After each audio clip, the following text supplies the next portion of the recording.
Hey fifth graders, we're going to take a look at our second method for generating equivalent fractions, and this is a really important method. This is called simplifying. You are going to see simplifying fractions for the rest of your math career from this point forward. Whenever you're dealing with fractions, people want them in simplest form. Because that's the easiest way for us to understand them, and it literally means to make your fractions simpler. And it's what you're doing is you're creating an equivalent fraction because you don't want to change the value of the fraction. You're creating an equivalent one that simply is more simple. So our first method that we looked at yesterday was multiplying the numerator and the denominator by the same number or by a common factor. Remember, factors are numbers that we multiply together. The second method that we're going to look at today is simplifying. And what we do with simplifying is we will divide our numerator and denominator by the same number. And in this case, we call it the greatest common factor. A lot of you learned about GCF, or greatest common factor, last year in 4th grade, and we'll revisit what that means right now. So remember, factors are numbers you multiply together. So if we're going to take the greatest common factor, well, we're going to take the biggest of all of those numbers that multiply together to give you whatever two numbers you are dealing with. So let's look at an example. We're going to try and find the greatest or the biggest common factor, or the biggest number that's in common that multiplies to give you 24 and 15. So let's list the factors of 24. This is the method I like to do. I pair them together. So I know that 1 times 24 gives me 24. I know that 2 times 12 gives me 24. I know that 3 times 8 gives me 24. I know that 4 times 6 gives me 24. I'm going to keep working my way up. Does 5 multiply by a number to give you 24? No, it does not. Does 6? Yes, it does. I've already written that down. So once I repeat myself, I know I'm finished. So those are my pairs of numbers that multiply to give you 24. Let's do the same process with 15. So I have 1 times 15 gives you 15. Does 2 multiply by a nice number to give you 15? No, it does not. Does 3? Yes, it does. 3 times 5 gives you 15. Does 4? No. Does 5? Yes, and I've already written that down, so I actually now know that I'm done. The greatest common factor, okay, what numbers are in common here? I've got 1, 3, and nothing else. So which one is the biggest out of those two sets of common factors? Boom.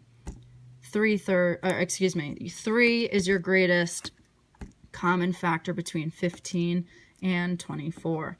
Let's do another example, just so we can really have a firm understanding of what greatest common factor means. So let's find the factors of 32 and 16.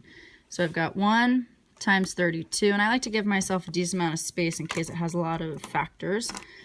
2 times 16 gets me 32. 3, no, 3 doesn't have any, 3 does not multiply to give me 32. Does 4? Yes, it does. 4 and 8. Does 5? No. Does 6? No. Does 7? No. 8. Boom, I already said 8, so I know I'm done. Let's look at 16. I've got 1 and 16, okay? 2 times 8 gives me 16. 4 times 4, you can list 4 twice if you want. I'm just going to list it once. Does 5? No. Does 6? No. Does 7? No. Does 8? Yes, I already wrote that down. I know I'm done. Now, which of these numbers is the greatest that's in common? Well, 1 is in common, 2 is in common, 4 is in common, 8's in common, and 16. 16 is the biggest. That is our greatest common factor between 16 and 32. Now you might be saying, Ms. Gannon, why do we care about this? We care about this because it helps us to simplify. It will help us to make our fractions simpler. So I'm actually going to take the 15 and the 24 from the first example. Let's create 15 24ths. I can now simplify this fraction because if I look just at 15 24ths, that's not a super nice fraction. 15 is a pretty big number. 24 is a pretty big number. Not a pretty fraction like 1/4 or 1/3 or 4/5 that we've been dealing with so far. I want to make this simpler if I can. If it has a common factor, which it does, 3, I can simplify it. So I'm going to divide by that greatest common factor of 3 that we found above, and that will be simplifying it. So we divide the numerator and the denominator. What you do the top, you got to do the bottom, by that greatest common factor that we found. 3 was the greatest common factor of these two. We divide and we get 5/8. Now, do you agree that 5/8 is a more simple looking fraction than 15/24? I hope you can agree with that. Now, the thing is, these are equivalent. They're exactly the same fraction, because if you drew an area model and you broke it up into 24 pieces and shaded in 15, and underneath it, if you had the same size model, broke it up into 8 pieces and shaded in 5, you would have the same exact portions. You would have equivalent fractions. This one is just much nicer to work with. That's simple. That's what we call simplifying. And if we look at 16/32, we did this up here. We found the greatest common factor of 32 and 16. It turned out to be 16, so let's divide by that. 16 divided by 16 is 1. 32 divided by 16 is 2. This is equivalent to half. Oh my goodness, we already knew that, because 16 is half of your denominator. So that's equivalent to half. Now, why does this work? This has the same reasoning as to why it works as it did when we multiplied the top and bottom by the same number. What is any number over itself equivalent to? 1. That is equivalent to 1, and that is equivalent to 1. Any number in the whole wide world divided by 1 will remain itself. That is why these two are equal. It did remain itself. It simply looks a little bit different. The portion is the same. I took my fraction, I divided by 1. It stays the same. Looks a little different, but it is exactly the same. So let's do a couple of examples together. 14/20. Let's list those factors. I've got 1 times 14. 2 times 7. Does 3 multiply to give me 14? No. Does 4? Does 5? Does 6? Does 7? Yep, 7 does. I already wrote that down. I'm done. 20. 1 times 20. 2 times 10. 3? No. 4? Yes. 4 times 5. 5. Oh, I already wrote that down. I'm done. What is the biggest one in common here? 2. Not a big number, but that's okay. So I'm going to go ahead and divide by this greatest common factor, and I get 7/10. Now you need to ask yourself, can I simplify further? Can I divide 7 and 10 by a common factor or a common number? The answer is no, that it is as simple as it gets. Let's look at 8/20. The factors of 8 are 1 and 8, 2 and 4.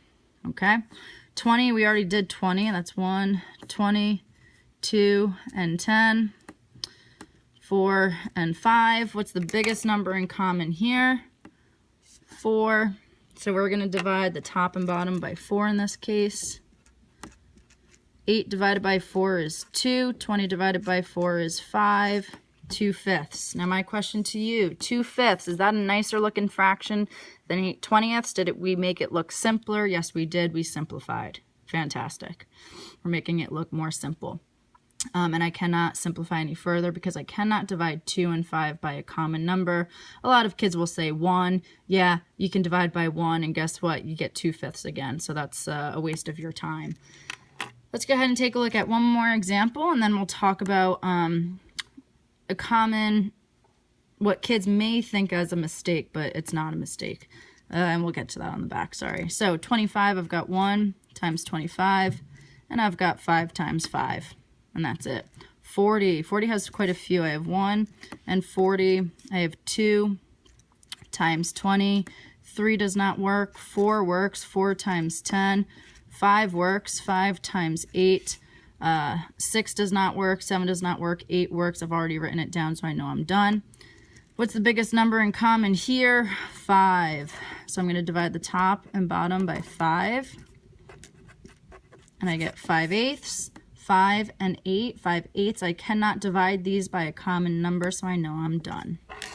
Okay, now what happens if by accident I don't divide by the biggest common factor? Okay, so what if I just divide by any common factor? Don't worry, that's fine.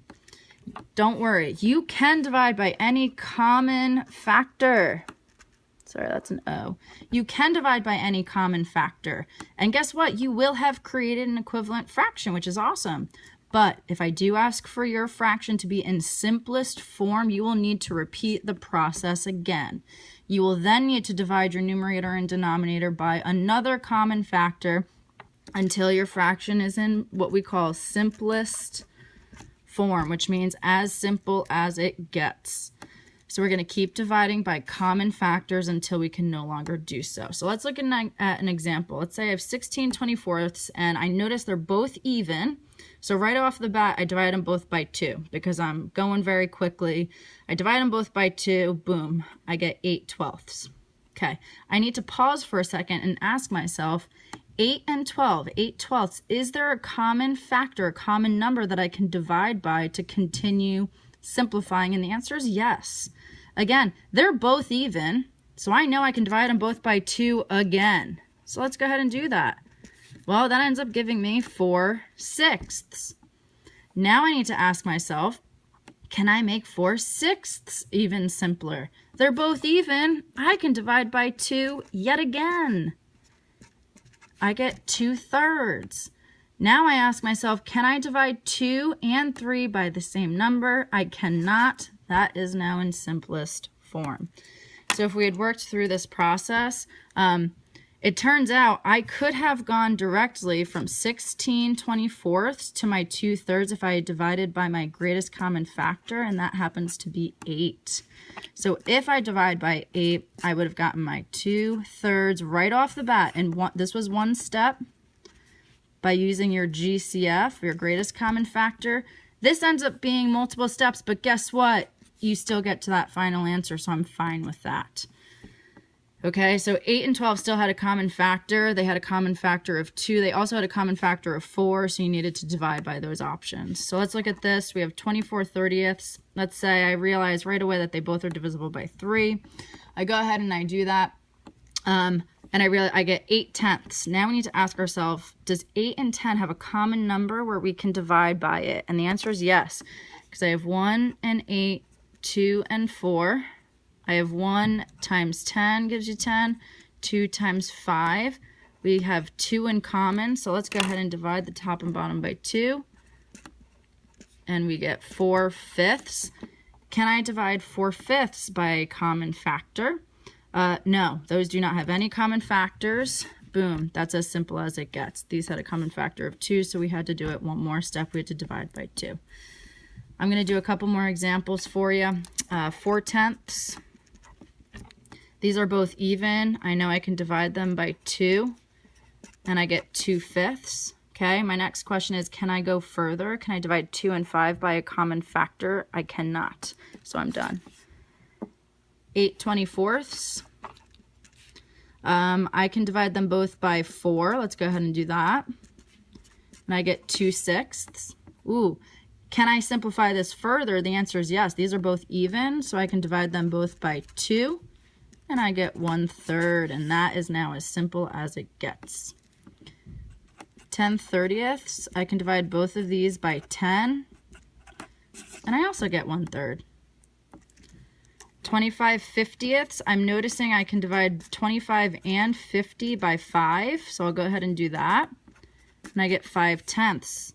Can I simplify 5/10ths further? I absolutely can. I can divide both of these by 5 again.